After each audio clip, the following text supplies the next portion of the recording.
Hey guys, welcome to another Churchly tutorial. We're talking all things widgets over here, so let's jump in. We've made our way all the way down here to forms. So forms are great. Forms can be used for all sorts of things to collect data. You can use them for plan your visit forms. You can use them to register people. You can use them to collect information. They can submit questions on your contact page, all sorts of stuff. You can see we're using a form here. So let's just drag one into this empty block I've got. Got our blue line. There's our form by default. We're asking for a name, an email, a subject, a message.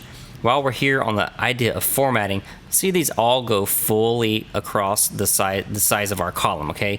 We could click this little arrow to resize and just click it once, so that made it half. And then let's do it again on the email. That made it half, which caused it to jump up. So now we've got 50% and 50%, right? They're side by side. Subject, people aren't going to give you a subject. That's really unnecessary, so let's just delete it. No need a subject. But we've got a name and an email and a message. Let's make you could even give a description like, use this to ask questions. And then you could, see that just shows there. You can even give placeholder text if you saw that. You could say john@email.com. It just shows kind of grayed out, and then you could do that here as well. John Adams. Why not? There's John Adams. So you can add all sorts of fields, okay? You can add phone number, address, city, state, zip, postal code, country, company name, all sorts of stuff, website, text field, text areas, select fields, radio buttons, checkboxes, a date. So this date is cool for things like planning your visit. You could say select a date, to plan your visit. And so let you know they can, if you've got, say, a registration form and they need to submit their like parental consent, it needs to be signed. You could add this file, and then they could upload that to you. And when they submit the form, it would come to your email. So there's all sorts of things you can do. You can do different sections of content. So let's see. I'm just trying to show you all the different things you can do. You could, let's see.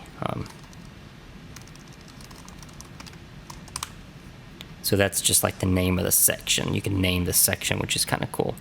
Can include their website, checkboxes. So you can edit these checkboxes and one for each line. You could say, I have one kid. Wait, I deleted it. One kid, 2 kids, 3 kids, 4 kids. See, these are multiple choice. Please select how many children you have. Confirm. So that's going to show up as checkboxes. You could do this select one is like for drop down, so you could do the same thing there, and then they click that, it will drop down. All sorts of things you can ask for. Always include this Google reCAPTCHA. It keeps robots basically from filling out your form and you getting a bunch of spam. So let's refresh our page. We'll look at our form we created. Here's the form we created. Our first name, email, the message. Use this to ask us questions. They can upload their file. See how that pops up. They can select one of these selects, enter what their website was, select how many children they have. I'm not a robot. It verifies. They do all that good stuff. And then they can submit. Cannot submit it without doing this box.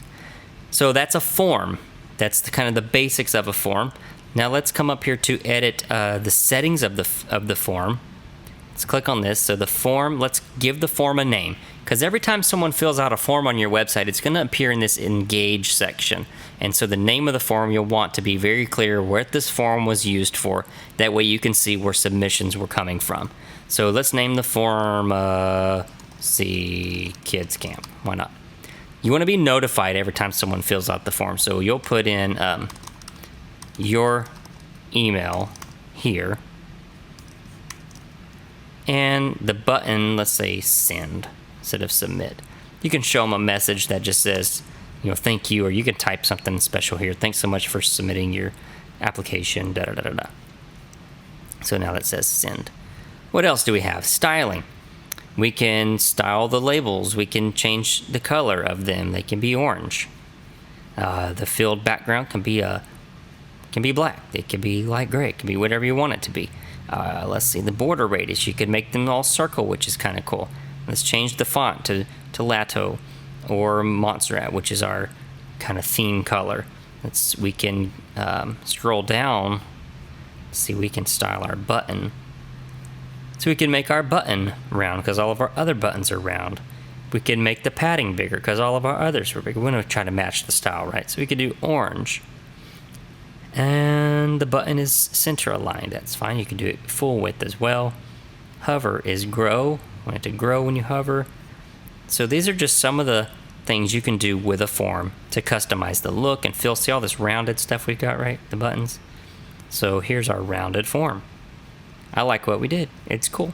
So forms are pretty customizable. They can do a lot. You can use them in a lot of ways. You can request a lot of information. All the information submitted on these forms will appear here in your Engage section. You'll see all of the submissions that people have. When they fill out a form, their name will appear. You can click on their name and view their submissions from each form they've filled out at their time on your website. So, goodness, I hope that was helpful. I know forms can be a little overwhelming. You can do a lot with them. If you run into any questions or are having any issues that this video didn't cover, jump on over here to the Need Some Help button. Once you're logged into your account, shoot us an email. We're pretty quick to get back with you.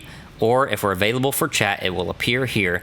If you'd like to jump over here, you can find answers to other questions as well. Hope that's helpful.